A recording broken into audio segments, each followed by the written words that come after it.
Okay, coaches, tonight we want to talk about how to get out of your base odd front and jump into an even front. And maybe even for some of you, even front, 8-man front guys, you could reverse engineer this thing some kind of way to give you a change up as well. Remember, we want it cloudy. It's never going to be exactly right or exactly the same or clean in there. We want to throw more what ifs at you. We even going to have one, I think, with a 9 technique standing up in there out of our nose front. So maybe even a little bit of an underlook.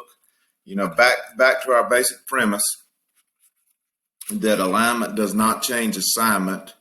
We want to try to hold to that, be a part of that, and we want to mess up there. So take a look at the diagram here. Very, very rudimentary. I like to start with my ends and fours so I can slant, play the games with, but you're going to see us cheating.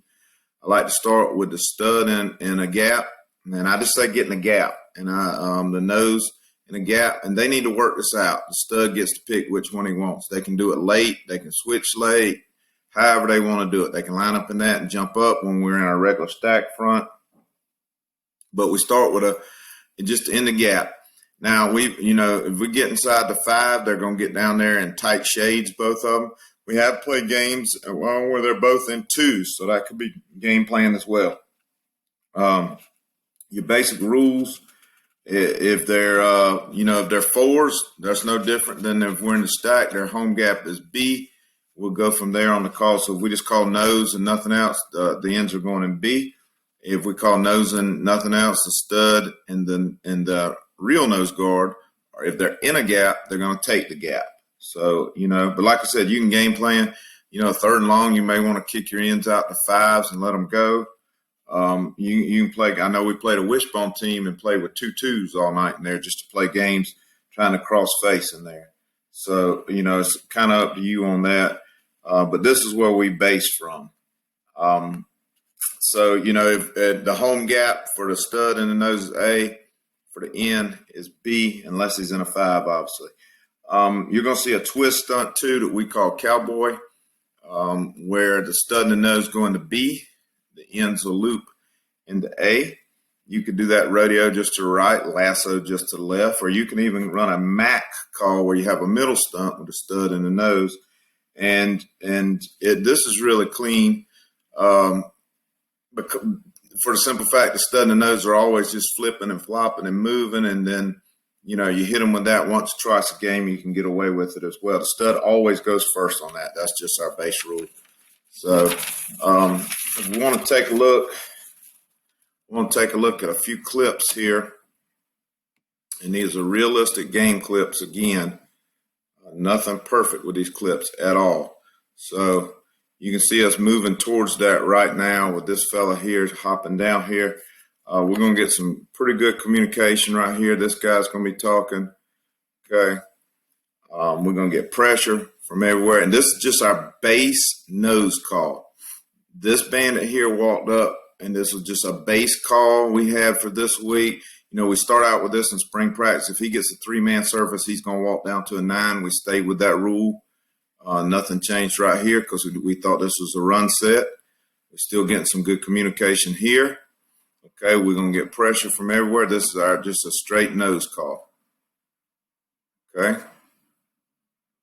It was just too much to overcome. A little tighter.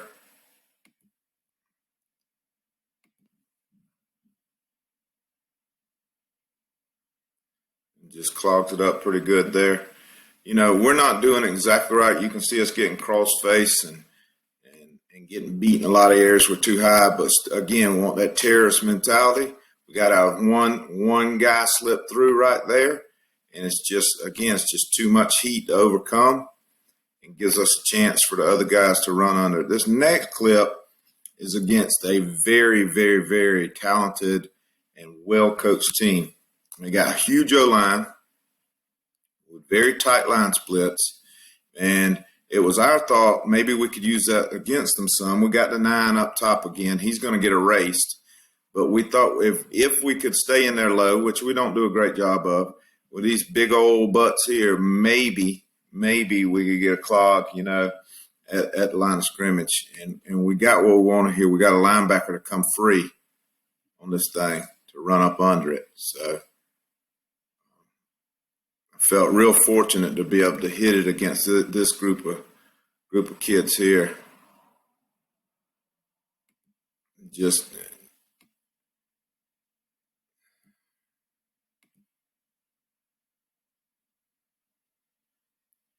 you see they're erasing us pretty doggone good there.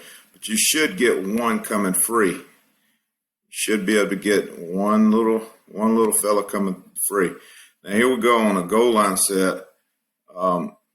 They were just about too tight for me to run this, but honestly, I think we played about 8 plays down here inside the 10 with our own crazy mistakes and such.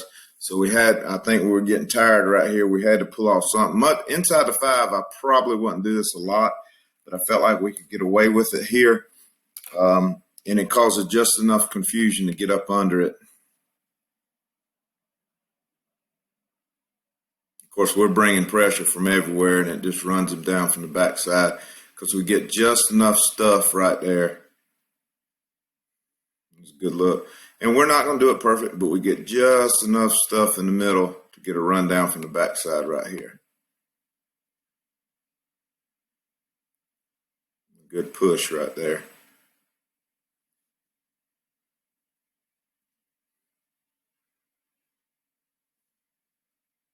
So we're in zero cover on the goal line there.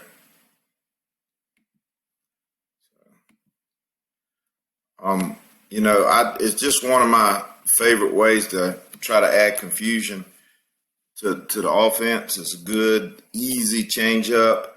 Back to the question, are we in a 3-5? Are we in a 3-4? Is that an even front? Is that an odd front? Is that an under front? I want the mess. I want the confusion.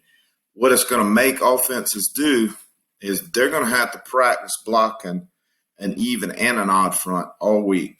Now, I believe in, gap blocking and rules, and that's a easier way for us to attack this thing. But we still will have to get 2 reps at minimum, probably 3, because if that guy's head up, he can slant right or left, and then they jump into odd. It's going to take away from you just running through your base scheme in practice. It's going to add more confusion to that 16, 17-year-old lineman. More smoke and mirrors, or is it? Because we are going to bring pressure. I think it goes right along with our basic appearance of we're just standing around everywhere. I think it's a great mindset for high school coaches, and a high school defense is fun for the guys to do.